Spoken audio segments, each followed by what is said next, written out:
ចាសូមអញ្ជើញបងប្អូនពុកម៉ែមីងមាទាំងអស់គោរពរីករាយស្ដាប់នៅបទកកតិដែលមានចំណងជើងថាដំរីឆ្លោះគ្នាដកស្រង់ចេញពីរឿងផ្ទះនៅត្រើយស្ទឹងម្ខាងអស់អោទេវតារក្សាលោកកាសូមជួយសង្គ្រោះស្រុកមានវិបត្តិ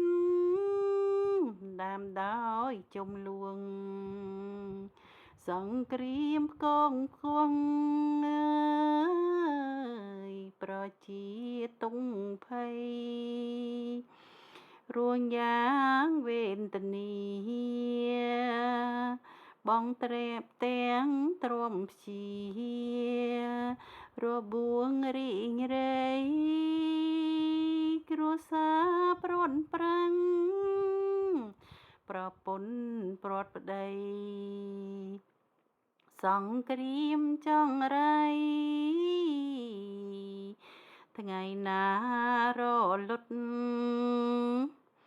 អាយុជីវិតគិតទៅគឺថិតលើចុងអាវុធរស់ទាំងភ័យខ្លាចសង្គ្រាមមកដុតជីវិតផឹងផុតអើ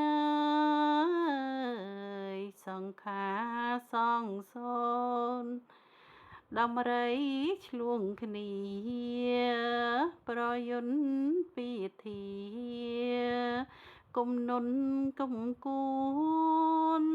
ងាប់ឯស្រមោចបាំងបាត់បងប្អូនម៉ែឪព្រាត់កូនអើយស្នាដៃសង្គ្រាមព្រះអើយជួយផងនាគ្រាកន្លង